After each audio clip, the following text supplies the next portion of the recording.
Awesome. I think we have more than half of the people here. Do you want to go ahead and should we go ahead and get started? Okay, great. All right. Welcome in, everyone. Good morning. Thank you for choosing to be here so early today to learn a little bit more about distance learning and some of the updates that we have. So as Tara mentioned, this session will be recorded and it will be sent out to you at some point whenever we can get that recording. Of course, it's a really busy first few weeks, so we'll try to get that out to you as soon as possible. So just an overview of what today's session will look like. So first, we'll do some introductions of those of us who are on the distance learning team. Then we'll go through some Canvas updates and some reminders. And then if we have a little bit of time, we may have a small break. And then after that, we'll go through some LTI updates or integrated tools. We'll also be looking at the online review process and some of the changes that are going on with that. And then we'll be looking at an example LTI, which is harmonize. And then Tara will go over our course template. And then, of course, at the end, we'll have some questions and resources. But feel free to ask questions within the chat as we're going through the slides. As Tara said, there will always be someone monitoring the slides to answer your questions.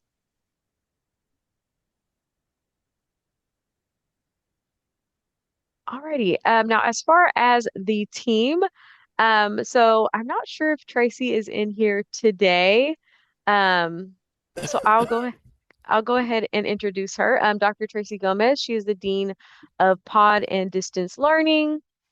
I'm not sure if she's in here today, but if not, I'll hand it over to Cindy to introduce herself. I'm Cindy Birdsong. I'm the Canvas admin, and I probably know most of you. Awesome. And next is me. I'm Aisha Gaines. I'm an instructional designer here in the Distance Learning Department. And again, thank you for being here this morning. Good morning, everyone. I am Tara Wolf. I also am an instructional designer with Distance Learning. Thank you all for joining this early morning session. And then we have Matt. Hey y'all, Matt Archer here.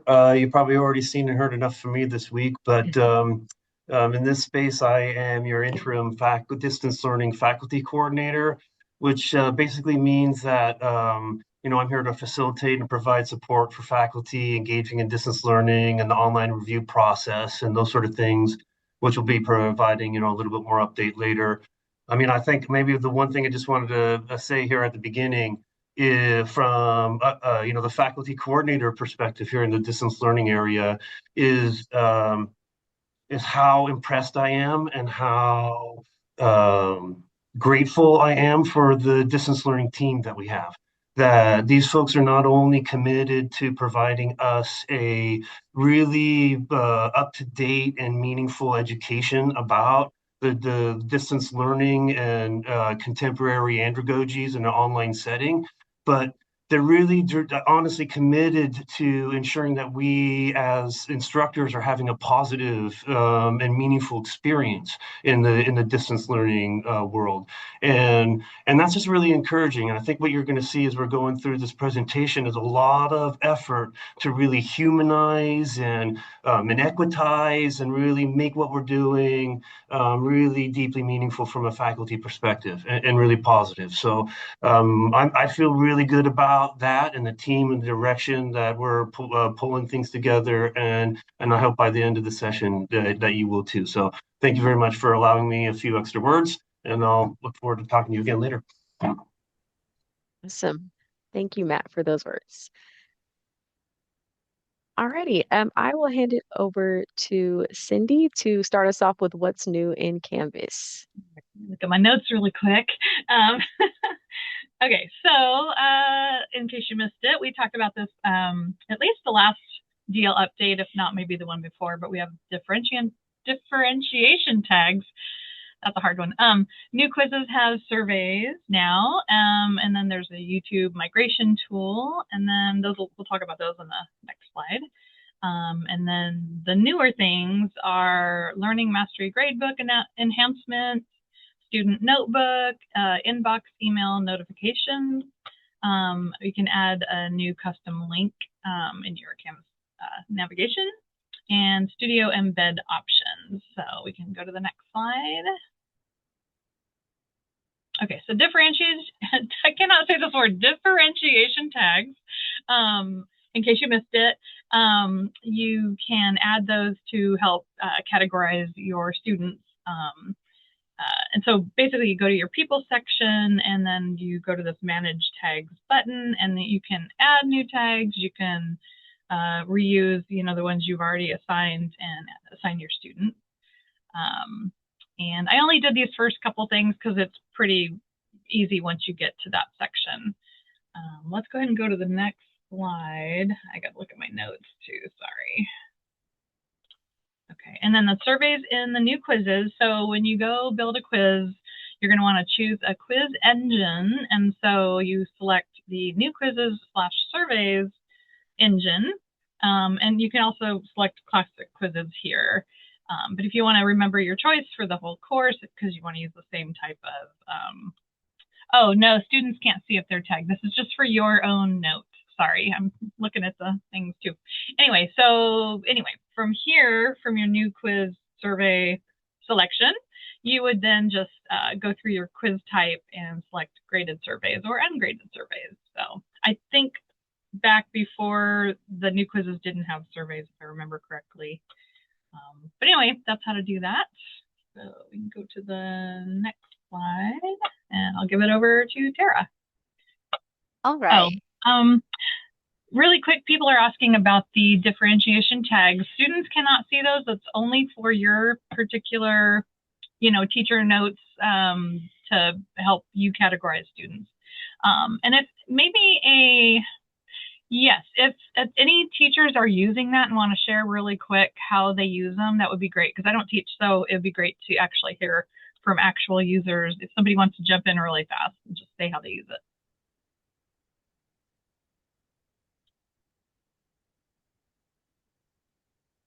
Since everyone's willing to jump in, I will. I put one in the chat. One is I can flag students as my SAS students, so I know at test time that they have accommodations. I could flag student athletes, things like that. So it's just one way to keep track of the diversity within my classes. Perfect. Thank you. And I believe the surveys, I thought I saw a setting there where it said anonymous in there. You'd want to just go play with it, but I believe I saw that in there. So yeah, let me see. And for the differentiation tags, you can have multiple tags for one student. So if you have maybe, I saw one example in the chat, if they're taking both your lecture and lab, you can tag them to know that they're in both of your sections. But you could also give them a tag for SAS or needing double time. And so you can add, just playing around with it, I put 10 tags on one student or fake student.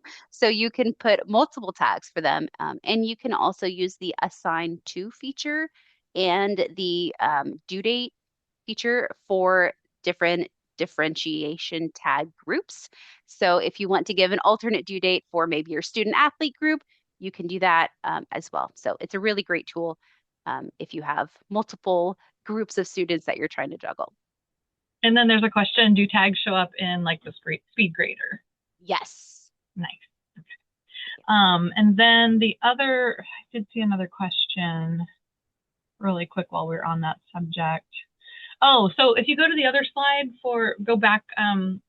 go up one, sorry, surveys and new quizzes. Yes, down here, I'm pointing, you guys can't see it. Keep submissions anonymous. You can see that right there in that second picture. So yes, that you can do anonymous. Okay. All right. Looks great. like, are we good to move on? Okay. Yeah, let's go ahead and move on. Can I add something here? I noticed some people do not have their full name as their Zoom name. So in order to get credit for the session, you'll want to make sure that your display name is your first and last name, so that we're able to give you credit for being in the session. Thank you. Very important announcement. We want you all to have credit if you're going to be here at 8:30 in the morning. Yes. All right. So a little bit more details on the YouTube migration tool. So this isn't necessarily a new tool for this semester, um, but there are some kind of nuances to how you are sharing YouTube videos in your course.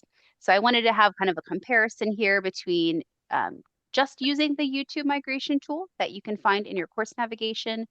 You can scan your course and kind of migrate those tools through Studio so that it removes the ads, overlays, and very inconvenient suggested videos that may or may not have anything to do with the content you actually want your students to be watching. And so that is very helpful. You don't have to replace your videos. It just essentially kind of filters them through Studio, if that makes sense. You can find them within Canvas Studio under course collections. And this is also a really helpful way to scan to find broken links of a video that maybe you've used, but the video has since been deleted by the owner. And so that can kind of help you find if any of those need to be replaced as well. Versus if you go to your Canvas Studio and you go to the plus create button to add a video to your studio library, you can also copy and paste a YouTube link there as well. And so what this does is create a direct link to the YouTube video from your course. So it, excuse me, does prevent those ads, overlays, and suggested videos, just like the migration tool.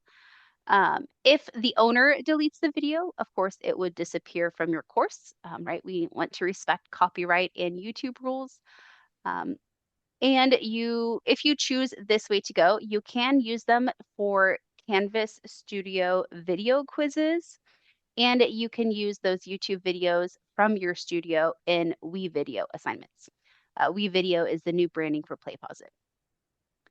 The only thing with adding YouTube videos directly to your Canvas Studio library is that you would need to replace those videos where they appear on pages, assignments, and so forth. So good news, you can use it for video quizzes and have all that extra functionality, but you would need to replace them. So depending on what you want to do with your video would depend on which way you'd like to go about that. We have a quick question. So we don't use the embed code, just the link. So you can, yes, the embed code is still the kind of best way to do that. It will still use, you can still use the migration tool for the embedded videos, but simply embedding them does not prevent the ads and overlays. Yeah, Canvas and YouTube kind of have like a new agreement since this last year or so.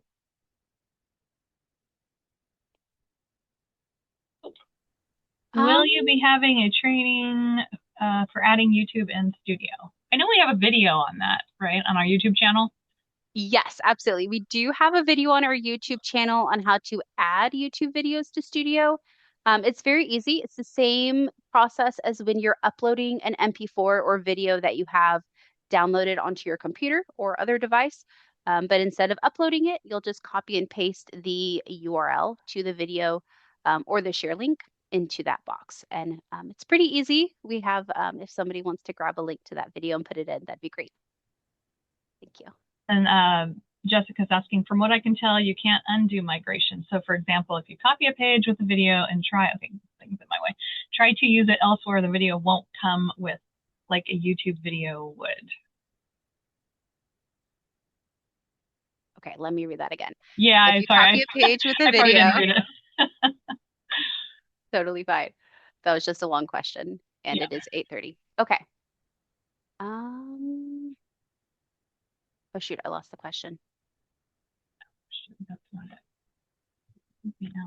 Okay. If you copy a page with a video and try to use it elsewhere, the video will not come. Yes. So with the migration, when you copy a page like to another course, correct, you would need to scan again in that next course. So when you're importing maybe an old course shell previous semester, into your fall courses, you'll need to run the YouTube migration converter tool. Yes, that's a great point. Right, but if you copy the course and you migrated all the videos, none of them are there. So then you go have to find like the original YouTube and then remigrate them again. It's like an extra two-step process, near as I can tell. Oh, really? Yeah, like if you be and if you're trying to like take something that you're going to do in both courses, it's like it has its own link specific to your course. And then I couldn't figure out how to like unmigrate it. So then I had to go find like the original video. It was really cool when you did it in super easy, like for the first course. But then when you tried to reuse the migrated videos, I couldn't figure out how to not have them be a pain in the ass and then like redoing, like I had to go back and redo the original links and then remigrate them. It might be user Jeez. error, but Yeah, I have tried it out of copying like a page from like one sandbox to another, and I did not run into that problem. It showed on my side. So I'm not quite sure what happened there. Maybe because you were copying the whole course instead of just an individual page. That could be it. Canvas, things happen. Um, you could also go into your studio library and now just copy paste that URL in, and that will have like I would say a safer option of getting it to copy over correctly. So that might better be a better option for you. All right.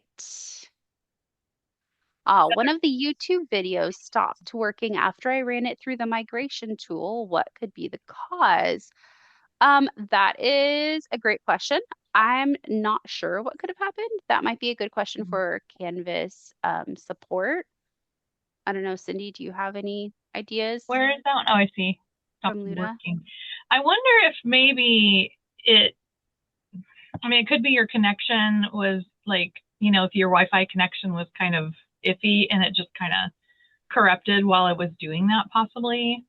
That's what comes to my mind. Or, browser issues are super common for like as the cause of a lot of things.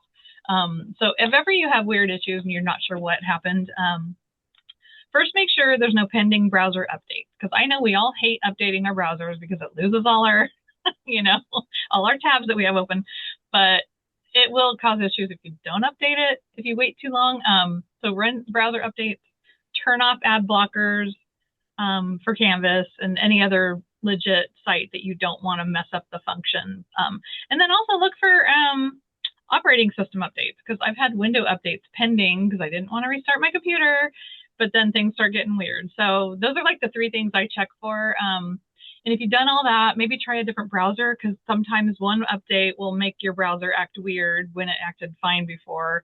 So just try another. And I usually go back and forth between Firefox and Chrome.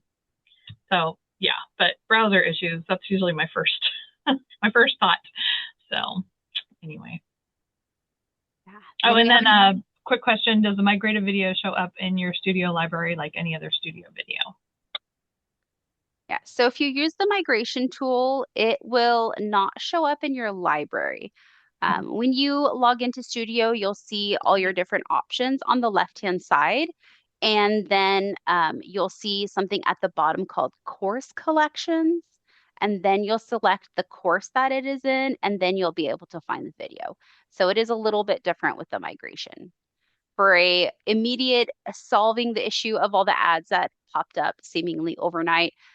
It was a really helpful tool, but as we continue to work with it, we are finding some other things and nuances that are less ideal. So that is why we have this comparison page of it may work best in your interest going forward to eventually add them to your Canvas Studio for that to work a little bit better for you all.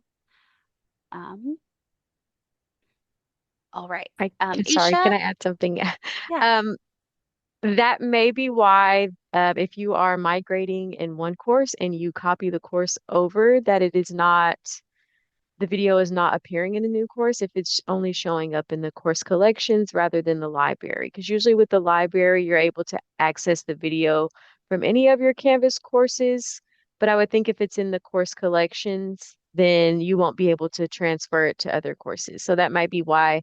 I can't remember who mentioned it. They were having the issue of They had to find the YouTube video again to re-embed it into a different course.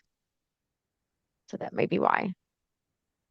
All right. And I do see that Matt wanted to share something as well.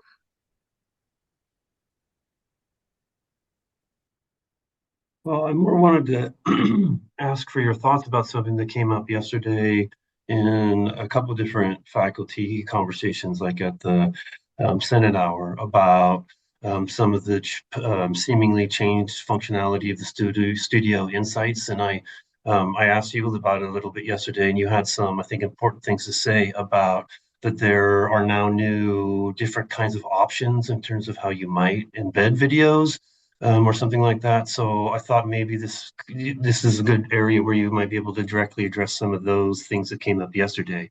Um, so thank you very much for that. Yeah. So yes, Matt did share this question yesterday, and I looked into it a little bit. And previously, when you embedded a video onto a page, you had access to insights and all this other information right on the page. In order to kind of keep it like a more uh, clear navigation, I don't know, to clean up the page a little bit, you can still access that student data analytics to see um, sorry, I thought I was going to sneeze. To see how long your students are watching, who has actually watched it. You can still find that data if you go into your Canvas studio and find your video, and then you'll be able to see those tabs under the video. So just like you'll be able to find your descriptions and analytics and captions and kind of all that information, you can find that all within your studio window. Yes. All You. right. Yes, thank you. Okay, moving along. If you are using the Learning Mastery Gradebook, there has been some enhancements and updates recently, I believe over the summer. So if you're using the Learning Mastery Gradebook instead of a standard gradebook with points, there's now more flexibility to search and sort and customize how you can view student data. Added options include expandable bar charts, per outcome display settings, and student detail tray. So if you want to search just one student, track their mastery throughout the course, you can absolutely do that, as well as looking at individual assignments. And this can, of course, help you with targeted support for students who may be struggling in a certain area. New settings include feature options like default students grade page to the Learning Mastery. So if you want it to automatically load the Mastery gradebook instead of the traditional gradebook, you can absolutely set that default for your students. And outcome scales with more than 5 ratings will not display the mastery icons or bar charts. So Canvas is good if you have like 5 levels for your mastery ratings. More than that, Canvas can't quite do that. Here's a quick look out of, these are fall students. This is taken straight from Canvas's guide. Of what this now looks like. So a little bit different of showing how the progress is, whether they have not yet mastered that learning outcome versus making progress, and if they've met those targets. So you also see a bar chart showing per assignment overall how your class did on them. And so it can be a lot more helpful in tracking students and seeing how they're doing in your course.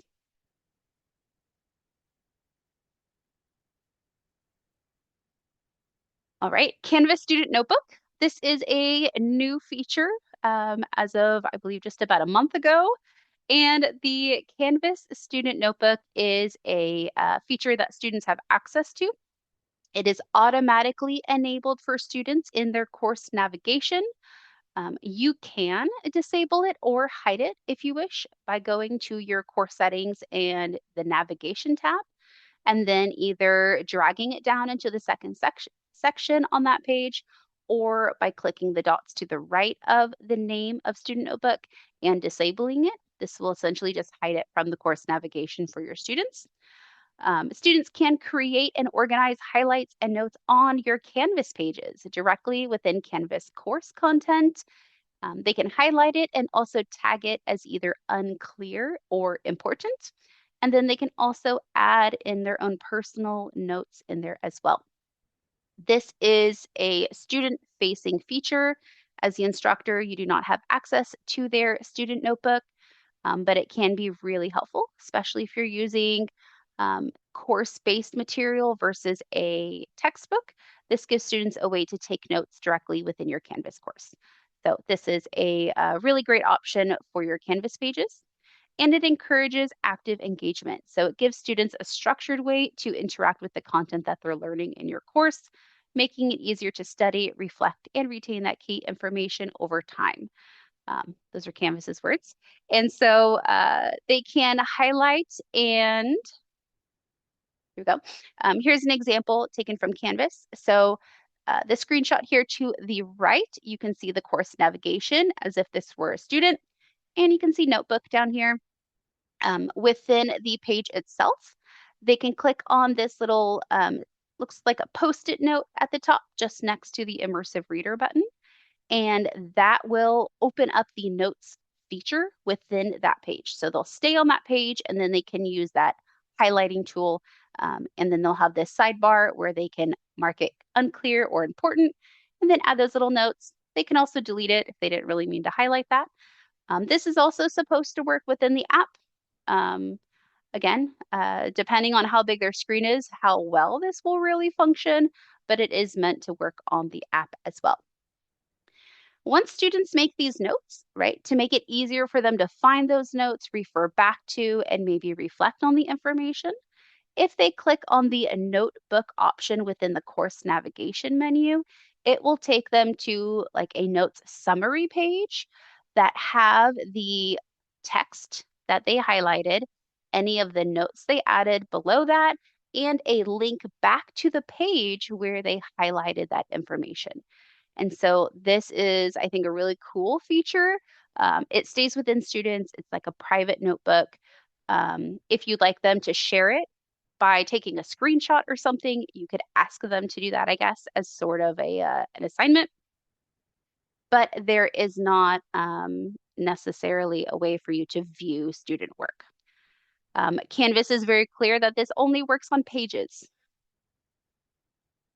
Yes, I have not tried it out on quizzes, but Canvas only mentions pages. Yes. As far as students getting training, we did share it with the student tech support folks, and Kelly's really good about making videos and stuff. So I have a feeling she's probably already made a video on it. But we can, verify that that's there for them. Absolutely. And there is also the Canvas student guides. I'm sure you're all familiar with the Canvas instructor guides or user guides, but there is also like a student group where it's student facing, and you can always link to that as well if you want to make that available for your students. Yes, I'm linking it in the chat again in case anyone missed it. Wonderful. Thank you. All right. Inbox attachments in your email notifications. So if you have notifications set up so that when you get a Canvas inbox message, that you get that notification email into your Outlook email. Attachments sent from Canvas inbox messages now show very nicely and very clearly in your notification email in Outlook. You'll be able to see when you're sent those attachments from your students. No more of your students saying, oh no, but I sent it to you. And you're like, I don't see anything. And instead of having to go into Canvas and go research that, you'll see it in your Outlook email now. So when you click on attachment from your notification email, it will also prompt you to sign in to Canvas. Of course, Canvas is doing this for additional security and privacy, given all the things that have happened in the last few months. And you can also view those attachments from the notification email or by going directly into your Canvas inbox. All right, and I do see that Luda has her hand up. You have a question?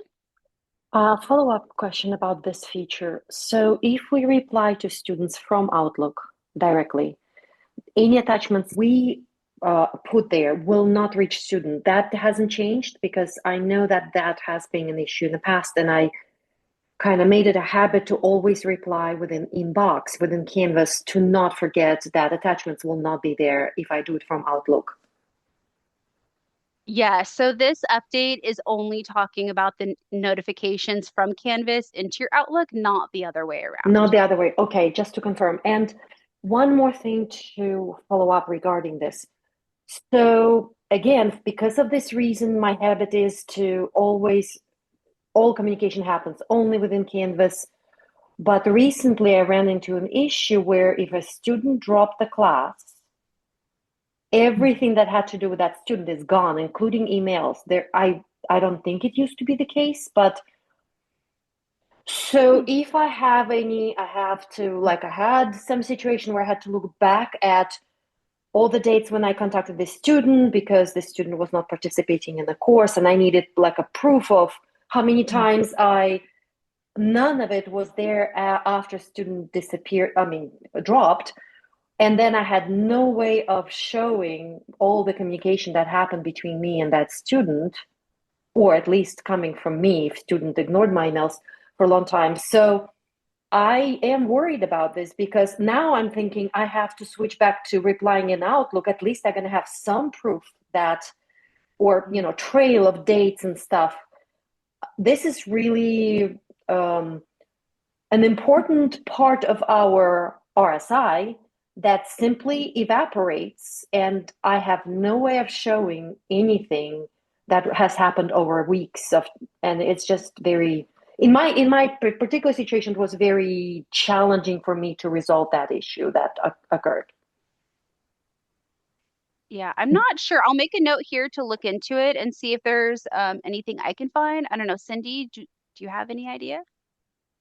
I wrote a note to myself to look at it later because I feel like it's going to be a deep dive on that one.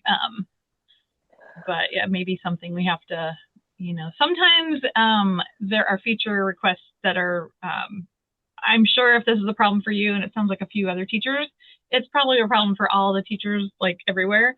So I have a feeling there probably is some stuff in the Canvas community posted about it. So that I'm going to look at that at some other time. Yeah.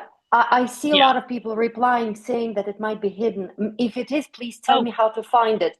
Yeah. I was searching by student name and nothing was showing up, as if student never existed in my courses at all. And that's what I am talking about here, that no trace that I was able to find. It could be that I don't know how to do it. And if anyone knows how, please let us know. So I would suggest searching just in the inbox. If you search their name, it's not going to show up because they're no longer part of the course. So I'm not sure if it's worthwhile to use the drop-down menu and filter by the course and try to find it that way. But Cindy put a note down and I put a note down, so one of us will follow up with you. Yeah. Can I say something? I think that under people, if you go into their name and then it says access and interactions, I can't remember everything. If you look at there, it tells you everything that you've done with them. I think you're right. Now that because you go to their name, it does show the messages that you've had with them. So I'm gonna look into that right now for my summer course. Thank you. Yeah. Thank you so much for sharing, Good. Kim. Yeah, good call. Can you guys hear me? I want to talk about that. Go ahead. Sorry. Under course analytics, there's also a communications tab that really helps you see all your communications by student if you choose to use that. And I found that to be very helpful in tracing back previous conversations. Have I been responsive to student requests? Have they been responsive to my outreach? So course analytics communications tab is another place to go. Awesome. Thank you. All right. And then a question, do their grades disappear too? But I don't believe they do. I think it's just a filter that you have to open up, correct? Somebody can you can still access course grades for students who dropped by going to people and clicking on their name. They will not be anymore in the gradebook itself, but through people you can get there. Awesome. Yeah, the name won't be gone, Joseph. They're always going to show up in your people section. It'll just say inactive right next to their name. So Yeah, it sounds like the people section is where to go for everything related to those inactive students. All right. And then just a quick screenshots here. I deleted what the course name and just kind of Oh, wrote course on top of here just for generic reasons.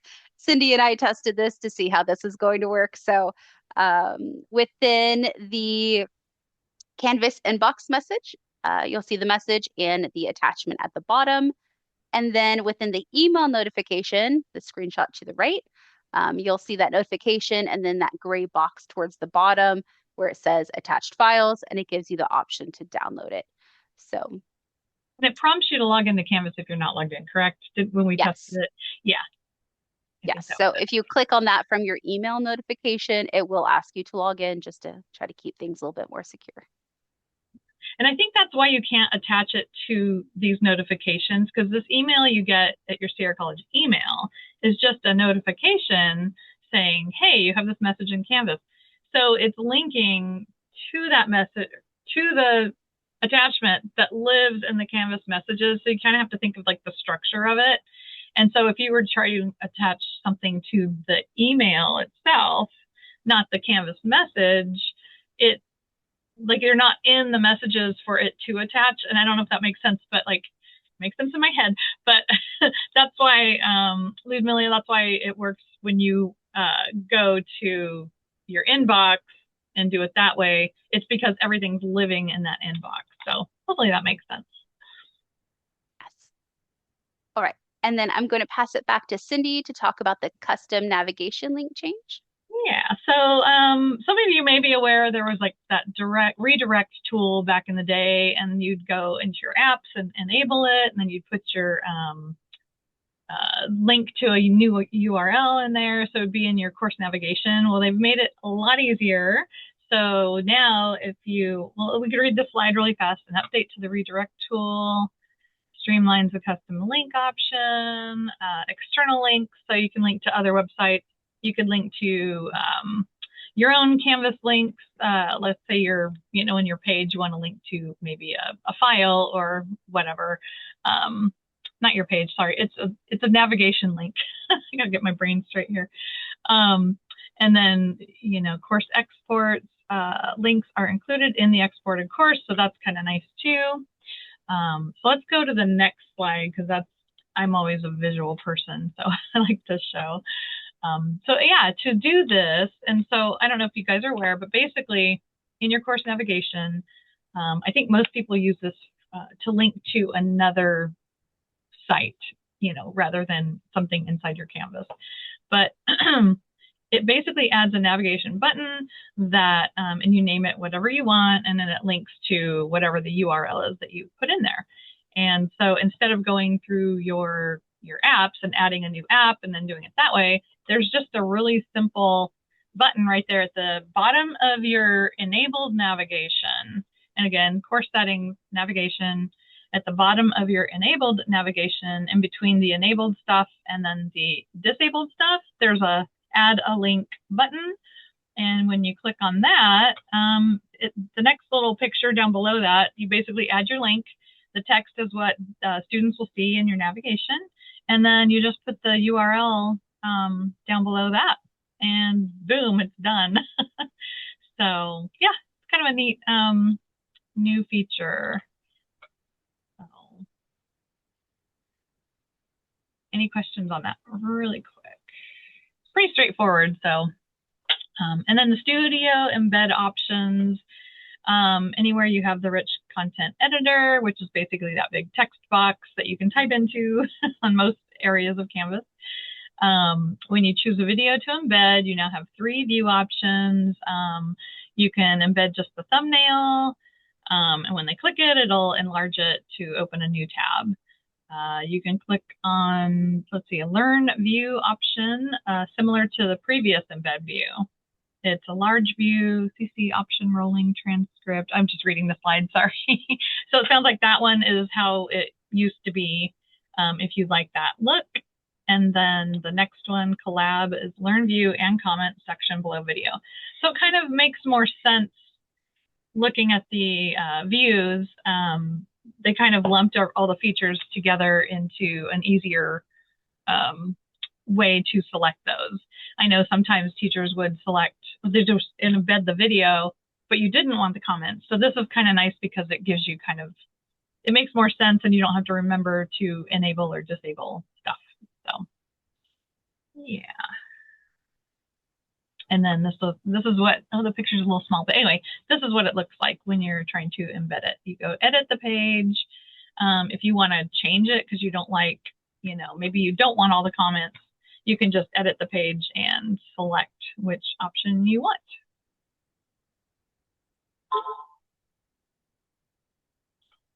And then reminders, sorry, let me look at my notes here. Okay, so reminders from last time, which is the last, I think, spring. They redesigned the files page and the rubrics page, so you may have had experience with that. The account, each user account, it has a name, pronunciation, and pronouns. And each user can select a dyslexia-friendly font if they need that. Discussion, I can't talk, discussion, multiple checkpoints. We enabled that. Rubric does not auto-populate points in between initial and reply posts. And then how to create your own soundboxes and inbox messages, how we can add a signature block, auto-reply, out of office. You can add users can add pronouns to their Canvas profile and see them in the inbox messages. So I just saw a quick question. Will you universally subscribe to comments for all videos? Let's answer that really quick because I'm not sure. Speaking of the videos, can we universally subscribe to comments for all videos in a course, or at least in a blueprint? Migrate the subscription to all child courses. I think teachers would get notifications if students comment, correct?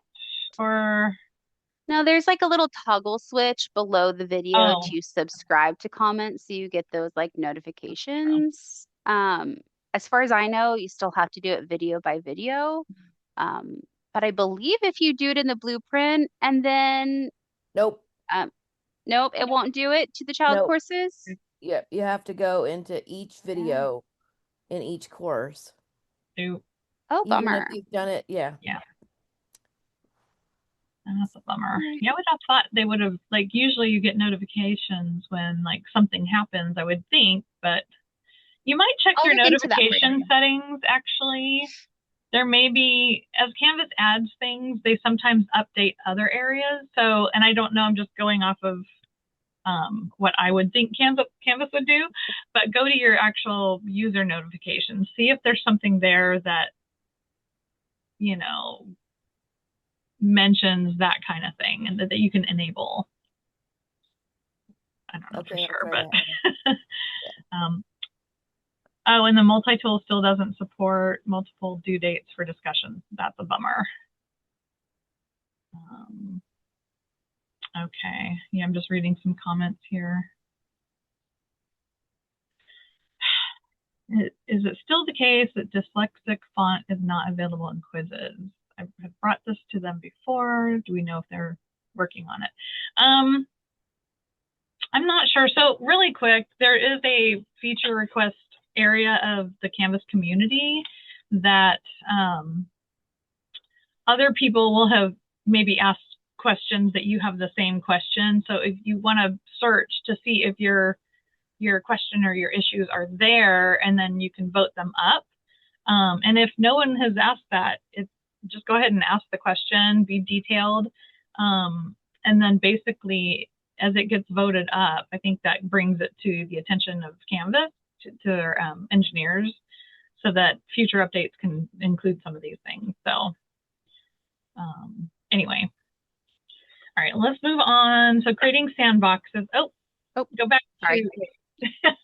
I don't know. There we go. Okay. So again, we've talked about this too, but in case you're not aware, you can create sandboxes if you go to your dashboard. The lower right kind of area, you basically start a new course. and give it whatever name you want. Usually it's good to put your last name in there because a lot of times you might need me to add people or you want to use it as a blueprint or something. I'm always, when I do a search, like if everybody made a sandbox named English 1A, it's like, well, which one? So it's good to put your last name, but you can do really, if it's just your own personal thing, name it however you want. So, but that's how you do that. You just go to your dashboard, lower right corner.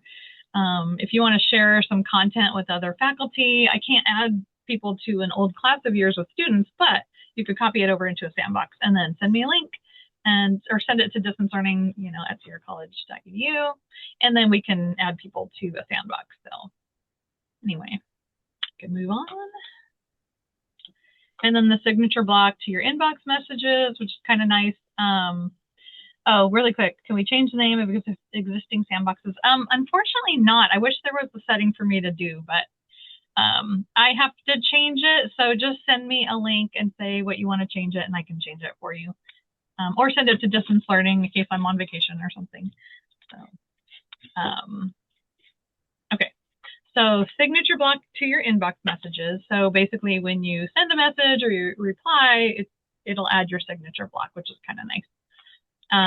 And this one's really good. Out of office message. So, maybe you're going on vacation or whatever. Like, I have for the evaluations, I have a special account for that for student evaluations. And so I have to put an out of office on that because students always email that account. They think that's their teacher. It's like, no. So I have to put it out of office saying, this is not your teacher. Anyway, so yeah, you just go to your inbox and you can add your out of office, might have your information on your office hours and everything else.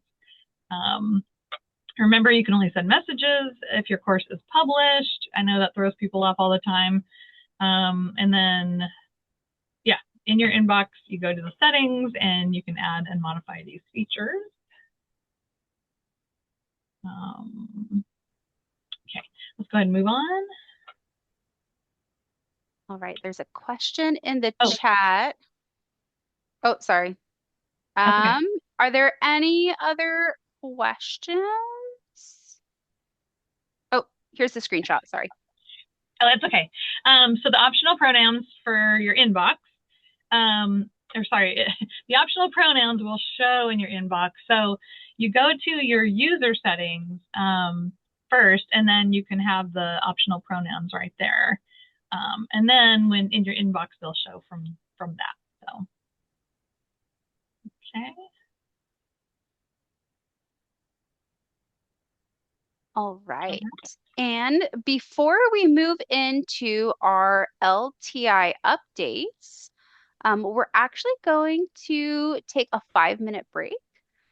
So if anyone needs to go get a snack, go get another cup of coffee, use the restroom, feel free to do that. And we'll see you back at, let's say, 9:25. All right. See you all back in about 5 minutes.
All right, we're gonna get started here in just a moment. If you all want to come back to your computers.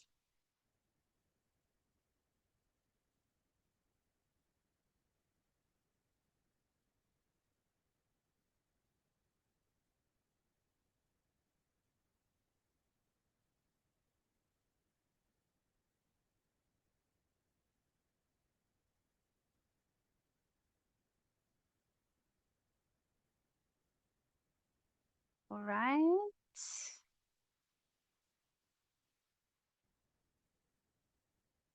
All right, Aisha, are we ready to keep going?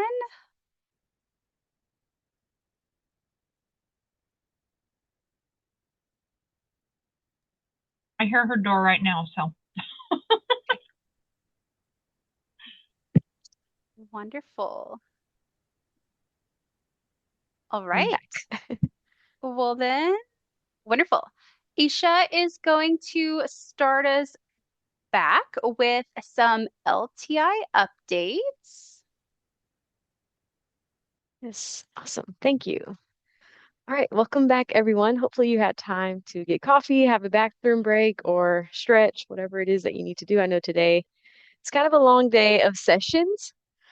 So I'll jump right into it. Some of these updates are from last semester, but there are a few new things mentioned as well. So I'll start off with the Design Plus sidebar. So it was formerly known as the Design Tools sidebar. And if you remember, there was kind of that legacy design tools, and that was sunsetted last year on December 31st. So those features will continue working, but they will not receive any updates or bug fixes. And at this point, I'm not really sure on the functionality of that. I haven't used any of the legacy elements in a while. But you can still use those. But again, they won't get any of those updates or bug fixes.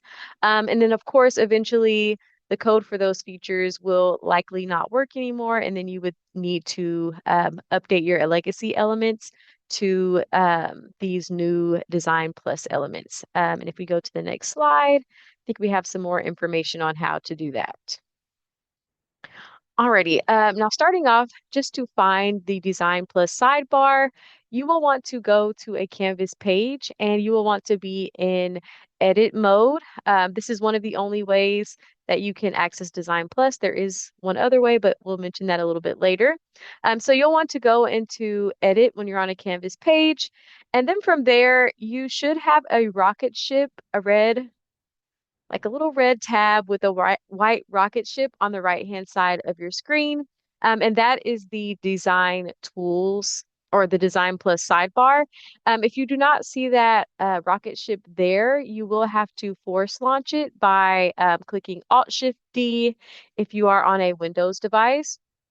Or if you're on a Mac device, you'll want to select Option Shift D, and then that should open up that Design Plus sidebar. And once you do that, it should always be there when you edit a page. I also noticed that some people have an issue with pulling this up if they have their ad blockers on for Canvas. And so if you have those on, you'll want to turn those off so that you're able to actually bring up the Design Plus sidebar if you'd like to use it. But from there, that will open up the sidebar. And if you are still in that legacy design tools sidebar, there will be a little button that says switch to new version. And then you'll want to click there so that you'll get this new updated Design Plus sidebar. And then the page will refresh, and then you'll need to go into edit again or go and create a new page to start using the Design Plus sidebar. Alrighty, so if you do have some of those legacy elements within your course still, you have a few options. So you can update these pages individually. So you will go to a page and you will click edit. You will want to go ahead and launch that sidebar. And then from there, you will go to the accessibility tab and click the upgrade button, and that will upgrade whatever page you've opened up individually. Now, if you don't want to do that, since it might be a little bit tedious depending on how much you've been using the design tools, You may want to update your entire course. And to do that, you will want to go to your course settings. And this is the one place where you don't need to go into any sort of edit mode to open up the design plus sidebar. It will already be there in the right-hand side. And again, if it's not there, you'll want to use the, what is it, the Alt Shift D or the Option Shift D to open that up. Um, and then from there, you'll want to select course upgrade, and that will scan your course. And then you can preview the changes for each page and then save those updates, which may be much quicker than updating your pages individually if you're using a lot of the design tools elements.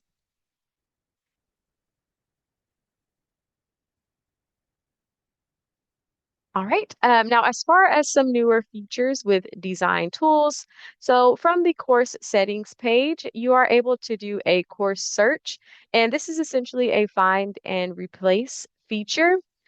So you'll be able to use and you'll be able to find and replace text. So, for example, we know that PlayPosit is now WeVideo. So, um, maybe you want to go in and change areas of your course where you have PlayPosit to be WeVideo. And again, you'll do this through the course settings. And then there will be course tools, and you'll click on course search. It's a lot of course words. And then another feature is the course theme. If you want to update or change the theme of your course so that your course looks consistent as far as design goes, there is a course theme button. There's also the course upgrade button that I just mentioned. If you do have any of those legacy tools, you'll be able to use that button to upgrade your course to the new design tools elements. And then there's also interactive data within um, Design Plus as well. And that kind of aligns with these quick checks. And so these are ungraded knowledge checks that you can add within your Canvas pages. There are fill in the blank options, flashcards, matching, ordering, sorting, and select all. And you can view this data. It won't be connected to your grade book, but you can view how often students are actually doing those knowledge checks and seeing if they are getting the correct answer, which might be helpful for you to see, okay, what do we need to focus on a little bit more in the class? Or, what are they doing good at? What do they need more help with? Which is really nice. And then also something that's very new is that the design plus elements or some of the features are now available within the new quizzes. I mean, this is the directions text box. Is that correct? And you can use this if you have your beta tools enabled within your user settings. I don't know if we have instructions for that, but for the beta tools, you would just open up the Design Plus sidebar within your pages, and there is like the is it kebab menu, the three dots on the right hand side, and you'll go to user settings. And if you scroll down a little bit, there will be a checkbox that you can select that says something along the lines of enable the beta tools. And then you'll be able to use those Design Plus tools within your new quizzes now. All right, seeing if there are any questions. Awesome. All right, I'm ready for the next slides. Alrighty, now to touch on WeVideo, which is formerly known as PlayPosit. If it is your first time accessing WeVideo, you will want to go to a Canvas page or a Canvas assignment. And once you are there, you'll click on that edit button, and that will open up the RCE, the big text box that we have mentioned quite a few times today. And from that menu, there is a plug icon. It literally looks like a plug. And then from there, you can select WeVideo. And so if you're not familiar with WeVideo, it is basically a video platform where you can add in different interactive elements to your videos at certain points within the video.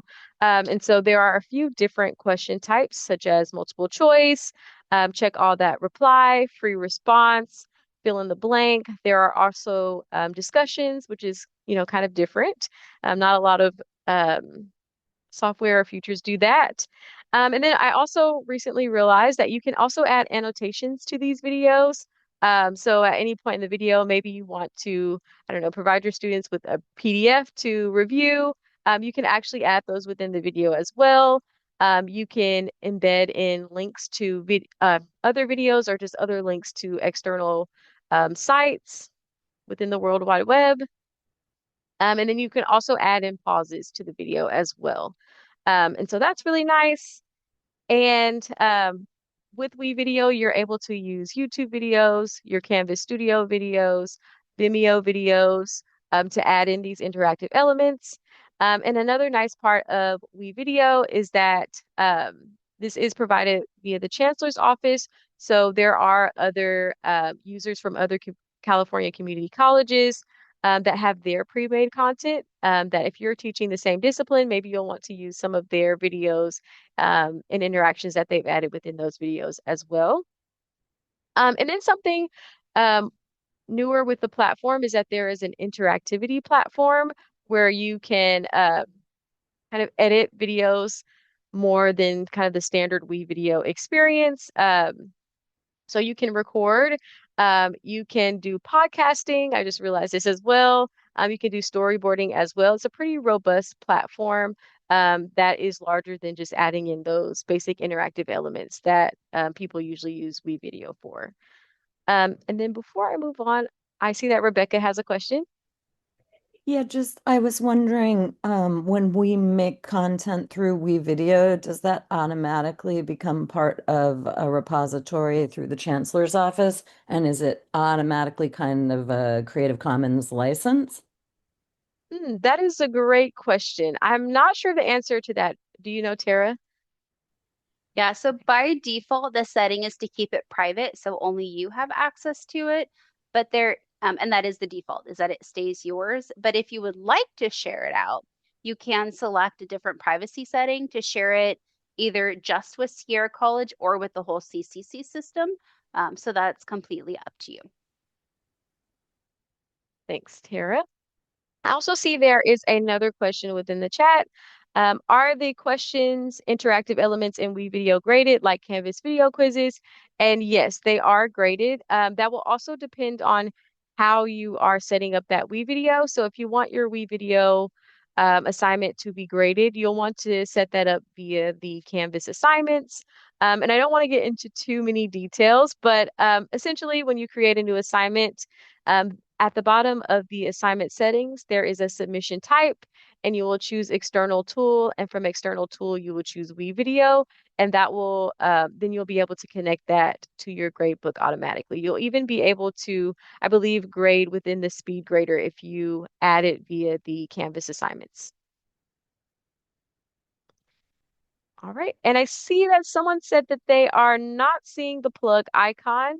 If you are within a page, you may have to click the three little dots on the right-hand side if all of the features do not show up within the Canvas RCE. And if you click those three dots, then you should see the plug icon.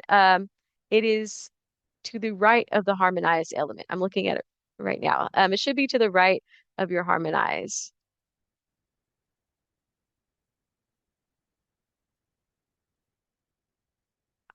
I'm ready for the next slide.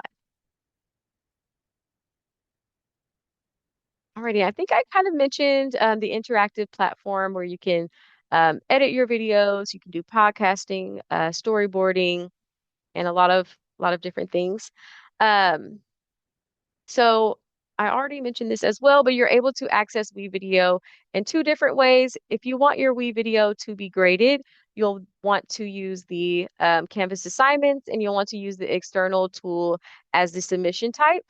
And if you don't want your assignment to be graded for whatever reason, you want it to be an ungraded activity, you can add that via a Canvas page by using that plug icon. All right. Films on demand. So I'll be really quick on this part. So you're also able to embed videos from films on demand. If you're looking for somewhere for different videos, maybe you're tired of YouTube or wherever resource you're using to find videos, films on demand may be a great option. Films on demand is also nice because many of their videos, if not all of them, are already accurately captioned, so you don't have to worry about that at all. So within your Canvas page or rich content editor, again, that big text box, if you use that same plug icon, you can embed videos from Films on Demand. And students will not need to log in to separately watch the videos. They can watch them all within your Canvas page without having to leave or do any extra logging in or work. And then it also may take longer for the page to load if there are longer videos that you are using for Films on Demand, or if your students are maybe working in an area that has lower internet connection. Yes, Rebecca. That just raised the question for me. If you're doing a Wii video, are you able to caption within that tool, or would you want to make like a studio video, caption it, and then import it into Wii video? I would probably recommend making sure that your video has captioning outside of WeVideo before putting it in there. But if you are connecting a Canvas Studio video that already has the accurate captioning, that should follow it. And the same for YouTube, I believe. But with YouTube, there are a lot of auto-generated captions, so you want to make sure that those YouTube captions are already accurate as well.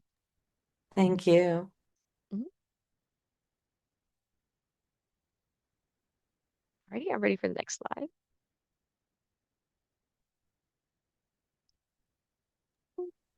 All right, just looking back there, I'm reading a question here in the Okay. chat. Yeah, so there's a comment here that if you're using City Labs and you're also Mhm. teaching at other districts, we are very fortunate to have City Labs and the Design Plus sidebar. Not all districts have it. So if you are importing courses across districts, your formatting is not going to stay. Okay, so if you're going to make your course very pretty with City Labs, so sorry, that's not going to work across districts. Um, yes. All right. Thank you. I didn't notice that question. I see that your hand is raised, Luda. I just wanted to ask a follow-up about this coding not following to another district, for example. It probably is a very convoluted way to do this, but is it possible, say, open a page or assignment in Sierra Canvas and then copy the actual code behind and then paste it into the other district's Canvas? Would that work possibly? It's a super long and annoying process, but if you do it once, it might stay. I don't know. I haven't tested You it. can experiment with that. The Oh, thing I'm is, sorry, Paul. I thought it might be a way around it, no, but yeah. ouch. Okay, got it. Yeah, so I mean, I'm sure they've thought of this and probably made it so that they would rather sell their product to everybody. So there's like CSS code and a bunch of stuff in there that it probably points the page to their code, which is in the Sierra College instance. And so then if you copy it over, it still can't get to the source code probably. That's my guess, but yeah, that's a bummer though.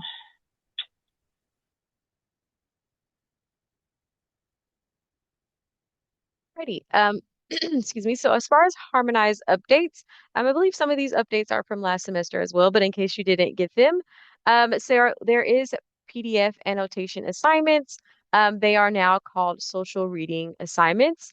And I won't stay too long on this slide because we do have a session actually right after this with our harmonized reps where they can kind of go into more detail with all of their assignment types and features. But yes, the PDF annotation assignments are now called social reading. When you are creating a harmonized assignment, the different assignment types will come up, and next to each of those are little question mark buttons, and those will give you more information about particular use cases for that assignment type and how to set up that assignment type. And Harmonize has really nice kind of walkthrough instructional tutorials. Also, groups that you set up within Canvas um, will cross between Canvas and Harmonize. Also, anything within your calendar will also cross between Canvas and Harmonize as well.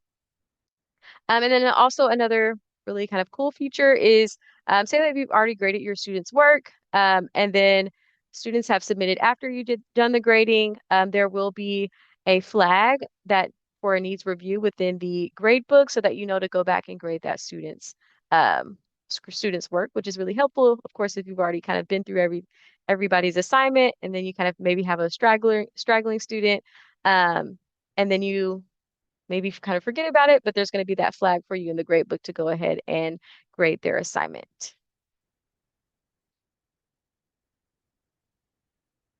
All right. And as I mentioned today, there is a harmonized session from 10:45 to 12:45, and that will be hosted by our harmonized reps. And they will give an overview of harmonize and its features and kind of how to set that up, which will be really nice. So if you're signed up for it, great. I don't know if there's any seats left, but if you're interested, you may want to join the wait list just in case some people do not show. And then also we have links to subscribe to our harmonized release notes, which are really helpful for getting any updates on the tool as well.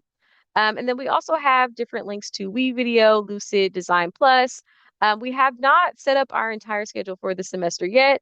That should be out within the next week or two. So keep checking ProDev for our sessions on different LTIs. We usually try to have 1 hour sessions each month for the LTIs. So be on the lookout for that. And then, oh, go ahead, Luda. I'm sorry, No I guess worries. a request, maybe a question. This summer, I ran into a problem with blueprints and data courses where when I choose the harmonized assignment to be graded with a rubric hosted in Canvas, and I check that the rubric is used for grading, you have to enter the rubric and do a little box. Yes, use this for grading. This setting does not always translate into data courses. And then when I end up grading assignments, I find out that although I clicked on the rubric, the score doesn't show up in the gradebook because the box wasn't checked in the data courses. And it happened over and over and over. And I had to every time, like, okay, does this rubric actually going to grade or no? Every time new assignment comes in, for some reason, the blueprint choice did not translate into data courses. And sometimes, even when I fix it in data courses, next time I come back to grade next assignment, and I mean fix for all assignments for the rest of the semester, I come back to grade next assignment, 4 days later, and it still doesn't work, and I have to do it again and again and again. I don't know why it happened. Unfortunately, I won't be in that harmonized workshop. Maybe you can bring that up and ask if they're aware of this issue. That will be lovely. Yes, I'm writing that down here. It kind of sounds similar to another issue that was had with Harmonize and Blueprints. I'm blanking on what the actual issue was, but it does sound kind of similar, and they did update that issue. So I could definitely mention it in the next session. Do you have any ideas, Tara, about why that might be happening? I'm not sure why it would be happening, but have you tried when you go to sync your blueprint to the child courses, if you click the box for update settings, maybe that might do it. Or if there might be, if maybe you edited the page in the child course, maybe it broke the link. That could be another possibility. I know you've been working with blueprints for a long time, so you Yeah, probably I didn't did break the not. link, but just some things that could be happening. I cannot think of anything that I haven't that was outside of my usual routine that would cause this. I usually do not sync the blueprints with data courses with the settings once I do it beginning of the semester because that overrides, for example, course cards, and my course card from Blueprint will suddenly show up in both of my daughter courses and I don't want that. So I usually set all the settings before semester is started, and I never sync settings ever for the rest of the semester. I only sync the content.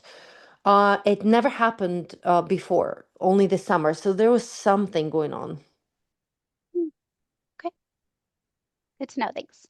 Yes, I've definitely I've definitely noted it down. So I'll make sure to ask them.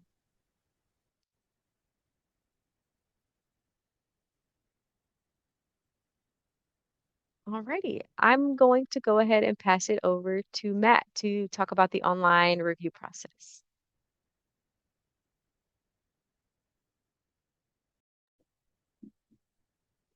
Hello again. Hope you're all having a great morning.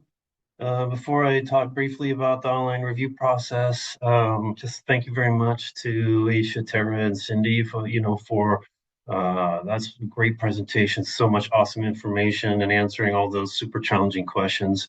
That's exactly what I was talking about. You're so helpful. I'm so grateful for you being here and your expertise and etc. So, this next part is probably less, how would you say, interesting probably for a lot of folks.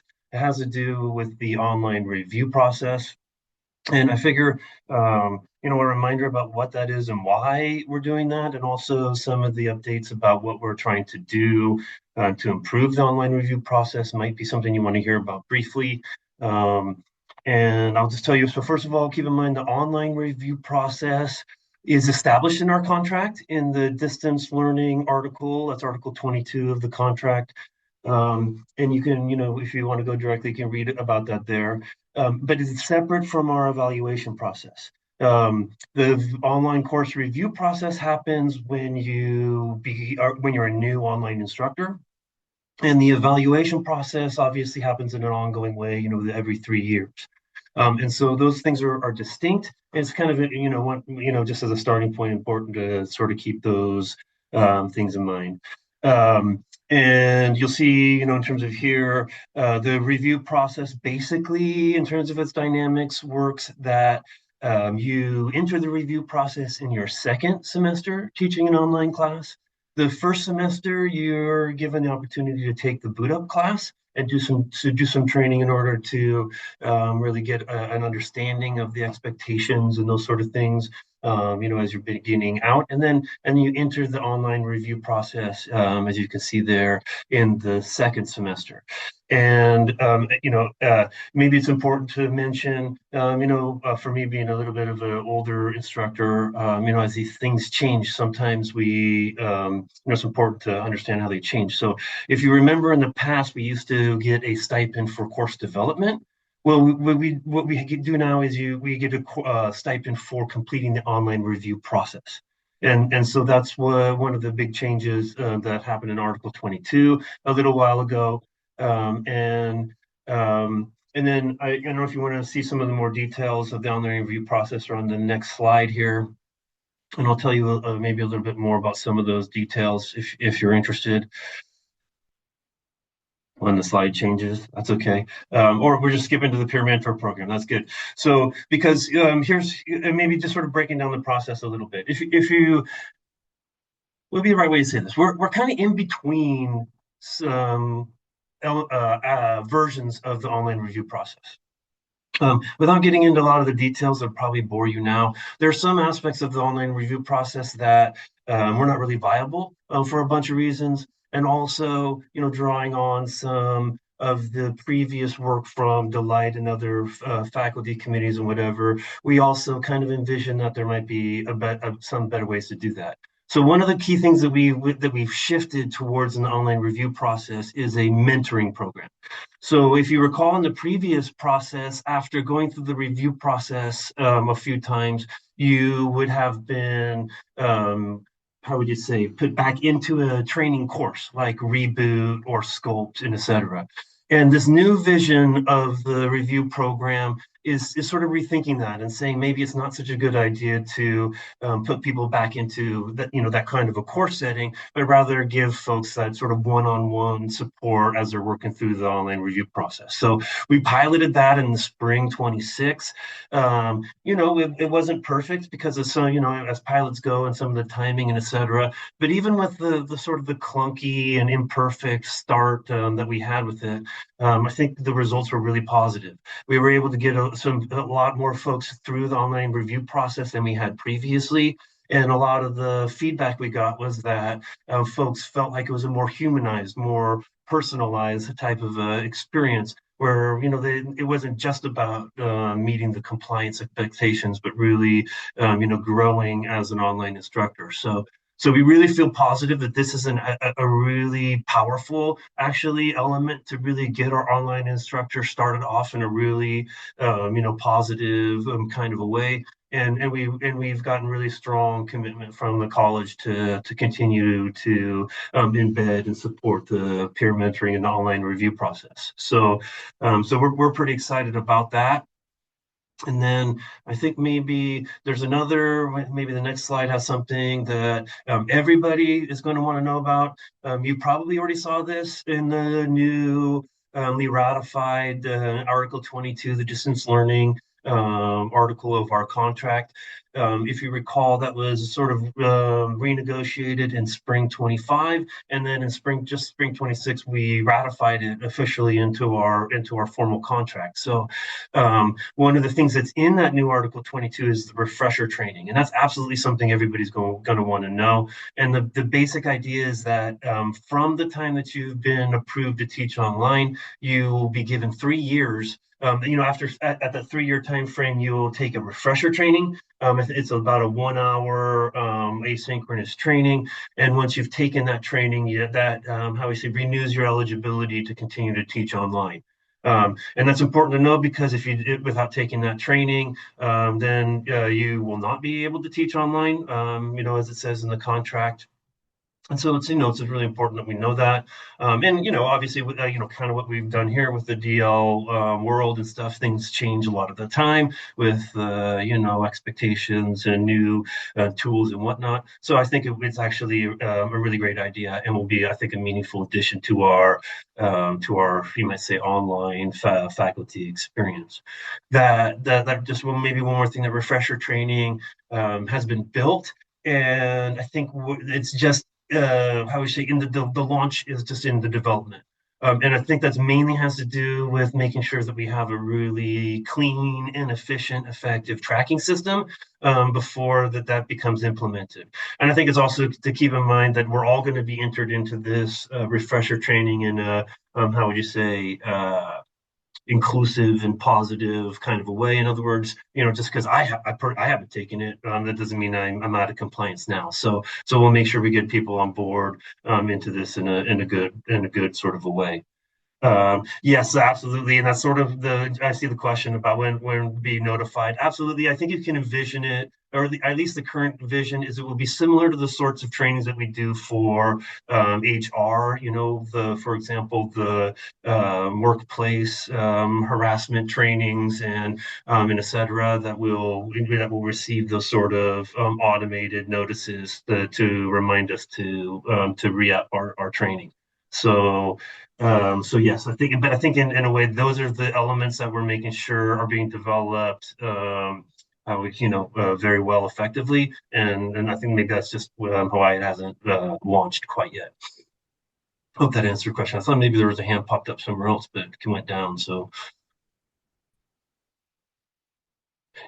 yeah, oh, absolutely. They must be accessible to part-timers because contractually we're all required to take them.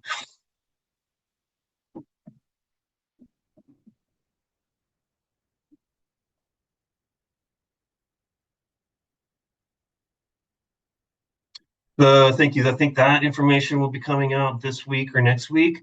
Once we have finalized the data gathering in terms of who those instructors are, who this is their second term teaching online. It's a little trickier than it seems in terms of gathering some of that data. Those folks who are in the online review process should be hearing from us very soon, and then shortly thereafter be hearing about a mentor assignment and who they'll have the opportunity to work with, and et cetera. So getting that going really soon. Kind of just wanted to let people maybe get their feet under them for the semester before getting too far into that.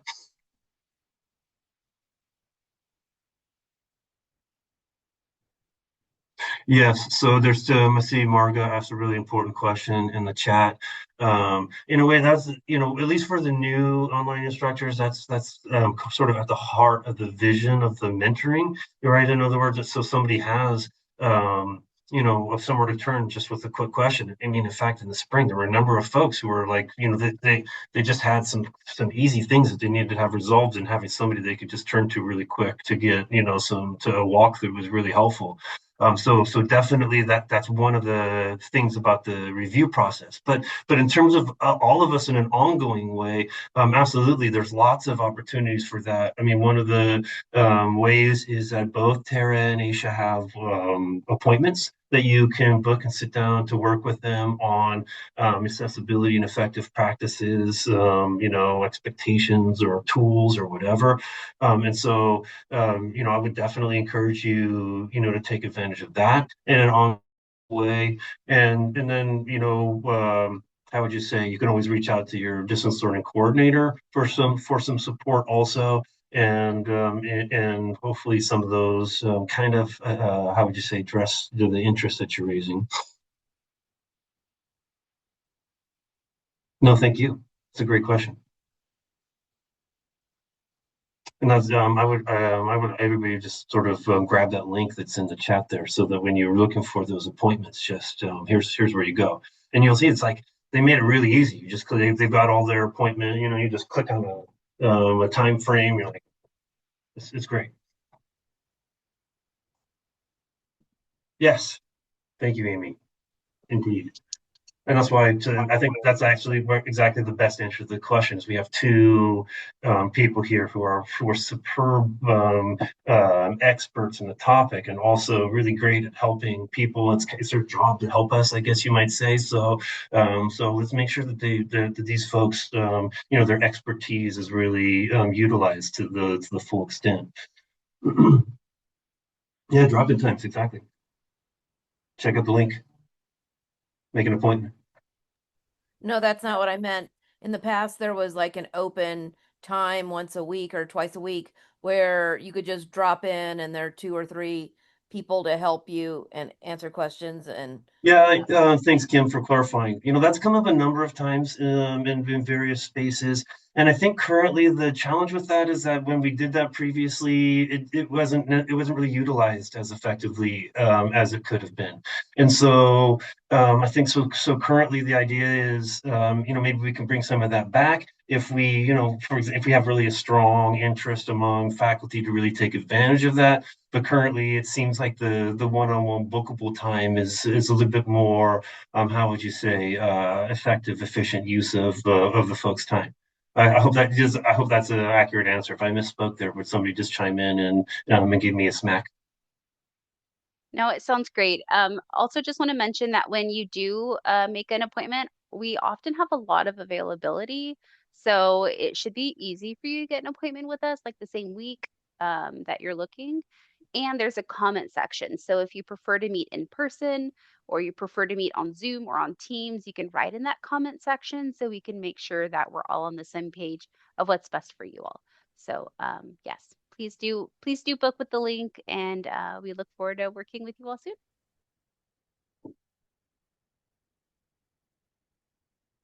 Well, I'm not sure how much more you want to hear about the refresher training and the online review process and some of those changes. Maybe just to recap the section, we really are excited about the mentoring and also about just the level of support that's over here in distance learning. So hopefully you're feeling good about that too. And maybe if you want me to talk about this, I'd be happy to as it comes up. In terms of the review process, just keep in mind there are two sort of key aspects of that and two rubrics that go along with it. One is the accessibility review portion. The other is the effective practices portion. It's just a good idea for, even if you're not going through the review process, it might be a good idea to just grab these forms and take a look at them and think about your class in relationship to them, because they're really just sort of setting what how would you say, expectations are with regards to our courses meeting accessibility. And it might be a good idea to just sort of quickly recap that, because there does tend to be a little bit of misunderstanding It is the ally score. The 90% on the ally score is an important element, but it's not the only element of that. It also involves having no low scoring content. So those sort of red flags that are in the ally would also need to be fixed. And it also includes having accurately captioned videos. So the accessibility guidelines have those sort of three sort of key elements to it. And you can, if you want to, how would you say, see the rubric that's used in the review process, it sort of gets into that a little bit more.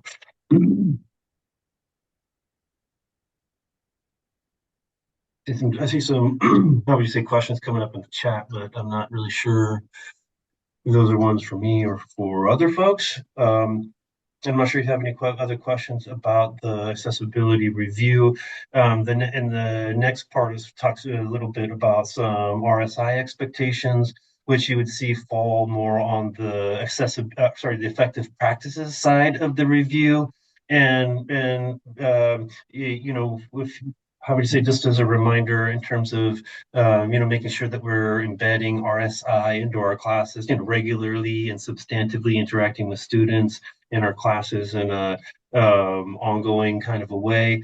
That's part of the online review process, and also, part of that sort of ongoing growth that we're hoping all faculty will engage with in, how would you say, in an ongoing way. I'm not sure. Is there more that you wanted me to chime in with about this section? Okay.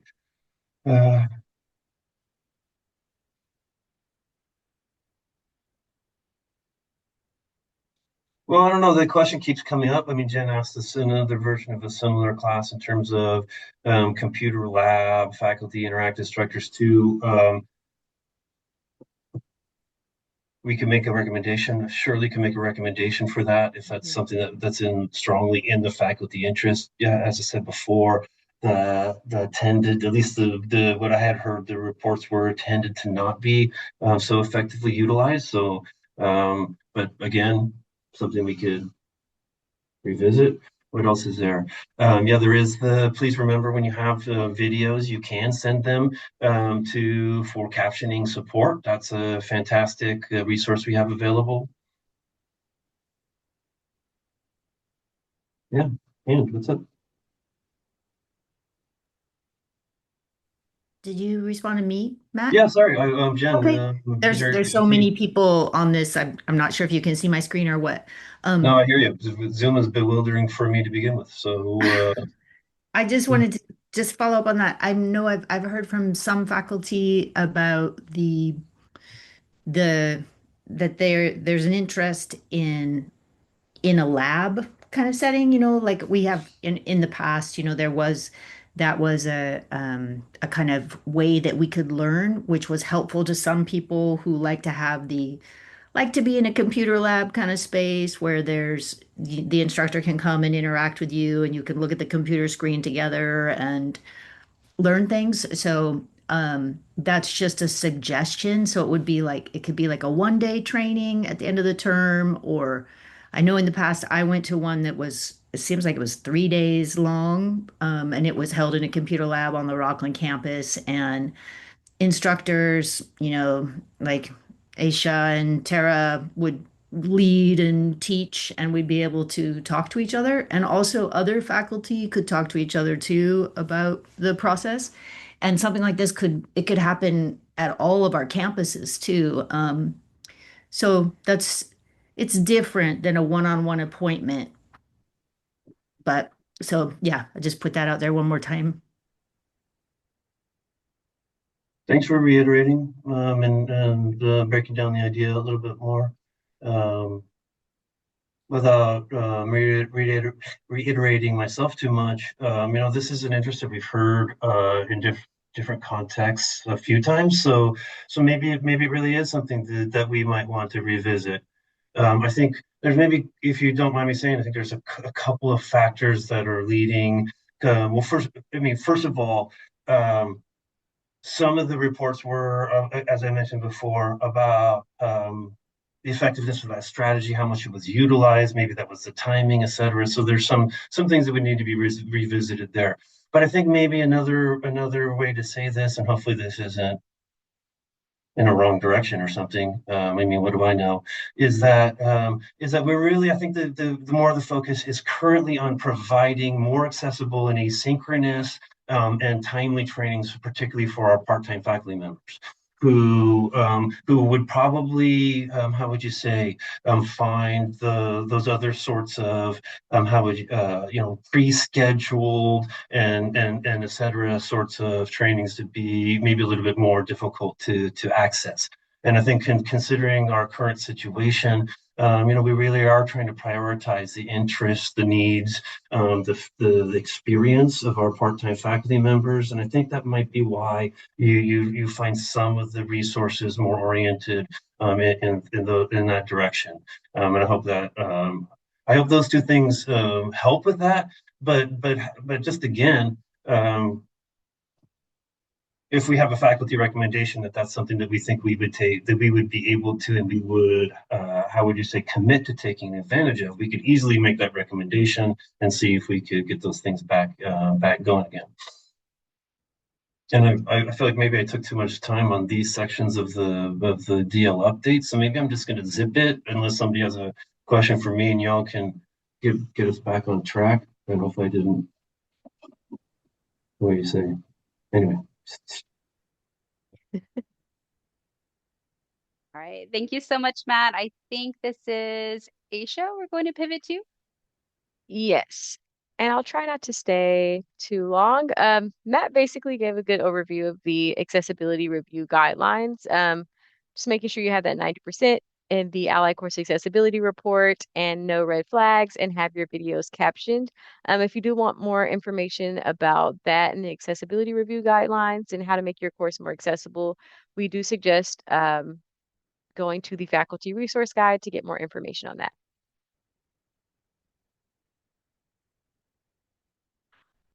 Alrighty. I'll be pretty quick on this part too, because I know we kind of have quite a few more slides to go. So just kind of a reminder of the RSI course requirements.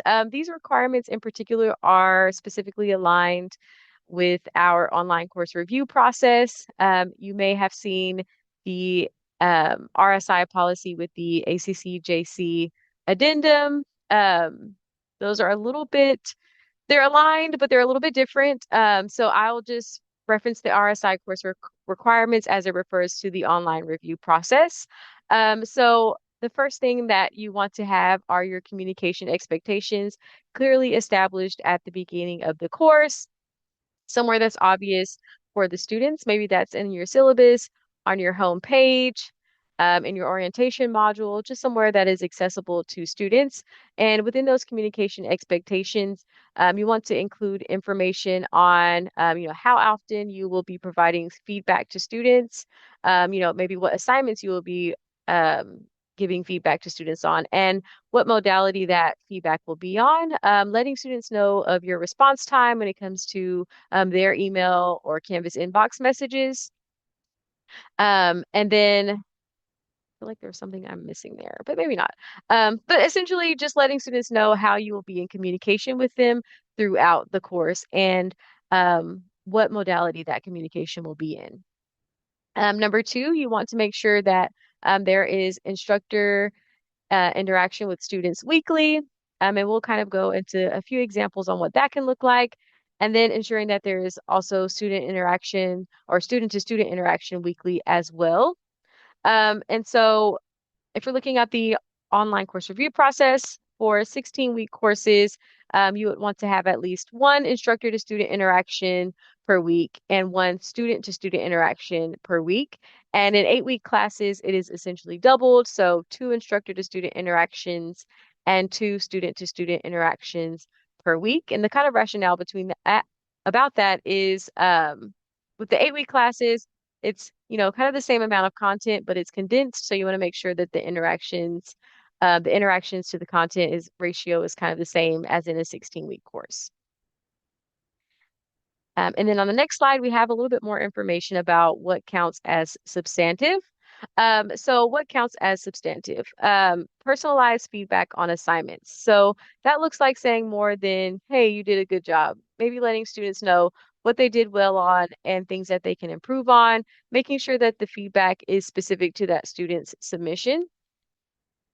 Responding to students' questions, providing additional instruction, facilitating discussion boards, whether that is you maybe making your own response within a discussion board or responding to other students, just making sure that they are staying on track, is another example of substantive interaction.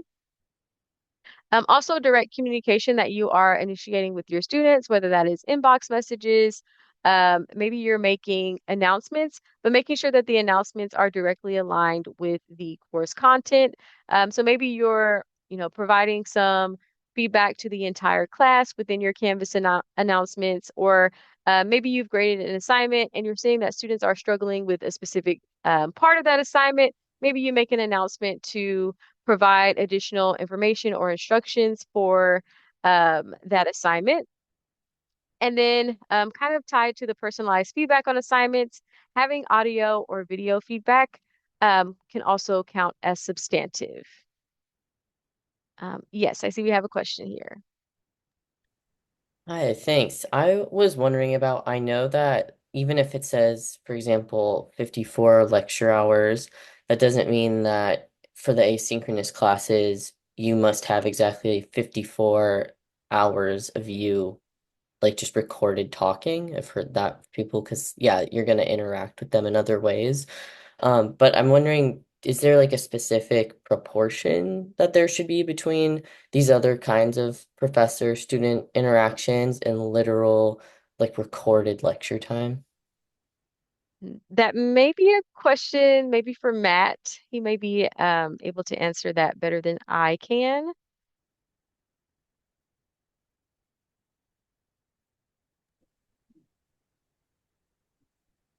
I don't know that I can answer that one as clearly as, and I'm not exactly sure that things have been broken down so detailed in terms of actual proportions of what hours and what go where. I think maybe just, and I imagine there's other people on this Zoom call more qualified to speak to this, but I think the idea is that it's a both. It's a balance of the content development and the student engagement, sort of related to the content.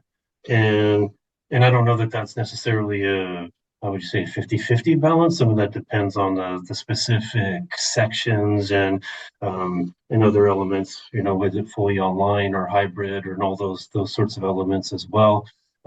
So I think maybe at least in the RSI conversation, we're looking to sort of balance that. So it's not just content in terms of exactly the hour breakdown of that. I'm not sure that we've really clarified that. So I'm not sure I could be hesitant to give a number or something. Now, does that help at all? Probably not. So sorry. No, it does. It does help. I've been kind of just like ballparking, like if it's maybe like two-thirds content, one-third these other ways. But yeah, if anybody just wants to put in the chat what they do, that would also be helpful.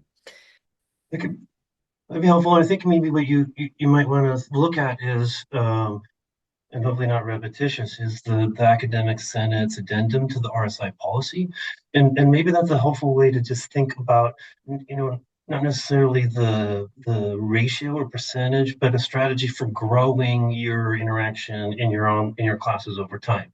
I mean, obviously you want to develop your content, and maybe at the beginning you have some, sort of basic level of engagement related to the content with your students. But as you continue as an online instructor, you're probably seeking more strategies to engage and et cetera. So I would encourage you maybe to look at that rubric where it kind of gives some clear definitions and guidelines about like what maybe where to put your effort in a kind of an ongoing growth kind of a way. And maybe that's a little bit more, I would say, specifically helpful.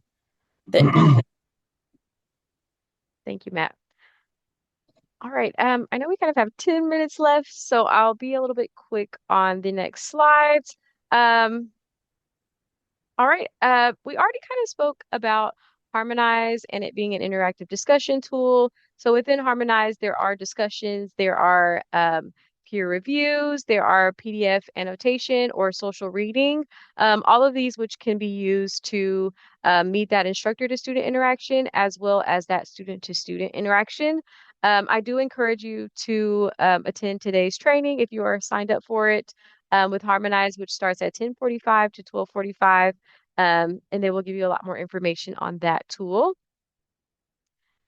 And if you're looking for more resources or information, we do have the faculty resource guide, which is available to all faculty. If you are in Canvas and you go to your Canvas dashboard, if it's not there within the dashboard, you can go to your courses and select all courses, and the faculty resource guide will show up there. And there will be a lot more information about RSI and different resources. We also have our distance learning YouTube channel. We also have support from a few different chat bots. One is the Prof bot. And then we also have a chat bot specifically about RSI accreditation information, which are all available to you. And you can find all of these links within the faculty resource guide as well. And with that, I will hand it over to Tara. All right. So this course template, this is very much so kind of an introduction. And looking at the time, I'm going to try to do this in kind of a shortened version because we do have a survey for you all towards the end here, and I want to make sure that we have a chance to hear your opinions as well. So the course template was created in May 2025, and I did some updating to it, giving some communication expectations or communication policy examples in there as well, making sure your RSI is covered. So within the course template, it includes a homepage, a little bland, a little boring, just to make sure that there's a good start for you to customize that for a wide range of topics. There is also a sample welcome letter and a welcome to the course announcement that you can customize for your course. There is a fully built out orientation module, including a lot of those student resource links and campus links that I double checked over the summer to make sure they still work. Please do check those out from semester to semester to make sure that they are still current. Different campus like to adjust their websites from time to time. There's also an introduction discussion and its own rubric included within that orientation module if you would like to use it. There is a syllabus quiz, a mid-semester survey, and an end-of-semester survey. These are available both as classic quiz options as well as new quiz options. So whichever type of quizzes you like to use the version that you like. Feel free to delete whatever you're not going to use. And there's also some notes to remind you to please edit the syllabus quiz so it matches your course information. Please do not confuse your students by not adjusting that information and having them take a quiz and getting answers wrong because it wasn't customized. There is also a weekly module outlined to kind of give you a format or a structure to follow. You don't have to, but it is there to help you out, give you a head start. So you have the orientation module, weeks 1 and 2 to help get you started in the semester, as well as weeks 8 and 16 to kind of help you out for that midterm time and end of the semester discussions and review topics. There's also various sample rubrics in there. There is a rubric for a presentation and I believe it's a comparative essay rubric. There's about 5 rubrics in total, so it gives you something to work with. Feel free to edit those. You can duplicate them and change them for what you need.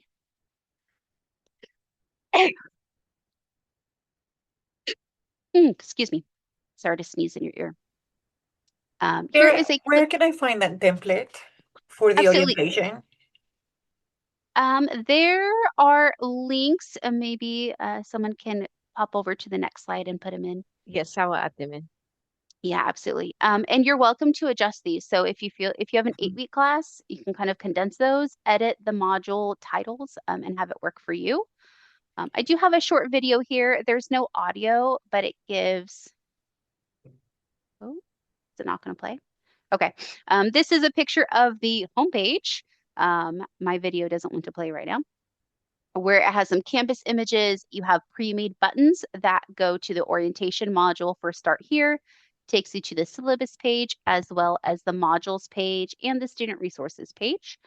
Down below, it gives you some tips on getting started, like suggesting you put in a picture or a welcome video. These are all suggestions. Feel free to follow the suggestions or not. Not that you have to include this information, but it can be really helpful in setting up students for success. So this was made with effective practices and accessibility in mind. This template as is would pass the accessibility portion of the course review. Of course, there's not enough information to pass the effective practices because you only have a couple of modules. But it's a really great head start. And when I first started teaching in 2017, I would have loved to have this kind of a head start that just simply wasn't available at the time. So I hope this is all helpful for you, especially some of you new instructors or new to teaching a class. This can really help get you started. All right, I see Aisha put the link in the chat. Excellent.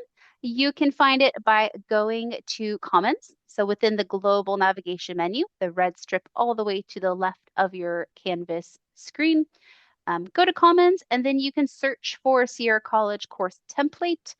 And it will be an image of like students' hands making peace signs to make a star. And you can search that and find it, or use the link that Aisha put in the chat for you all. And yes, Commons has so much amazing stuff. Okay. Now we're going to turn to a survey because we would love to hear from you all as well. Let me grab the survey. All right, it might take me just a second. If there's any questions that any of you would like to answer out loud while I try to get the survey up.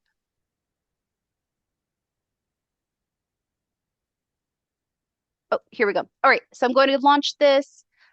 Please do answer. You can adjust the size of this if you would like.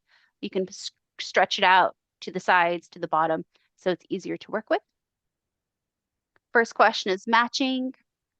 And the second question is a multiple choice. You can choose as many answers as you would like.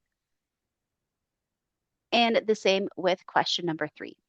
And we do use these survey responses to hear what you want training on during the semester so that we can plan that out for what you actually want.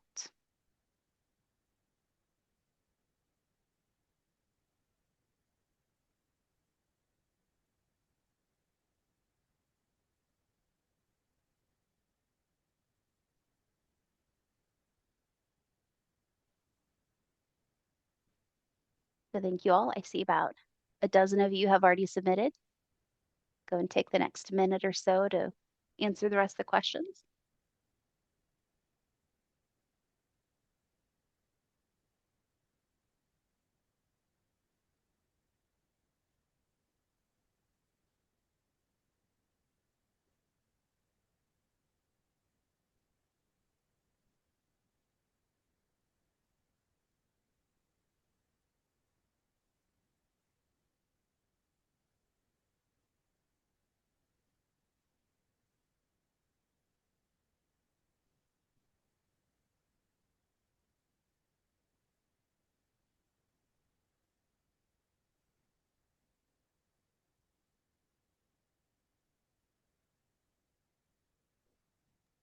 Does the survey work on the phone app? Because some people aren't seeing it.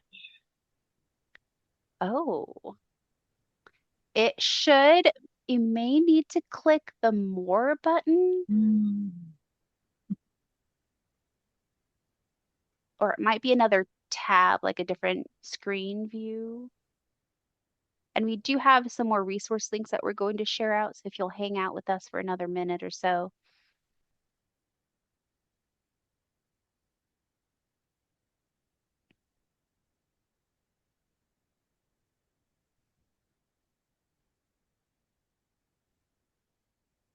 All right. And then Isha, do you mind if we go to the next screen while folks are finishing up the poll? Sure. All right. Oh, that's me. Sorry. There are more resources available. You have the QR codes here, as well as we'll get the links into the chat as well. If you have questions, please do email our distance learning email. This goes to the whole team. So if whoever is best suited to answer your question will. So please email the distance learning at sierracollege.edu email. I believe we already put in links for our chat bots, but they're awesome. Please play, ask questions. If you need a brainstorming buddy at 11 p.m. and you don't want to text somebody that late, the Prof Bot has some really great ideas and can help you find some new thoughts. And of course, we are here to support you. So our set of workshops for the semester will be coming up on ProDev in the next week or so. We have our faculty resource guide, our YouTube channel, and of course, our team email. So thank you so much for joining us.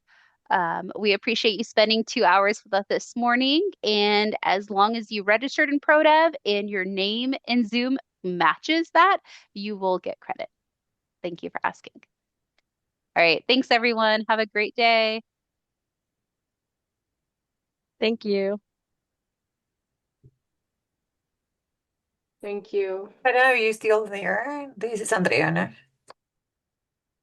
All right. And I'll go ahead and stop the recording here.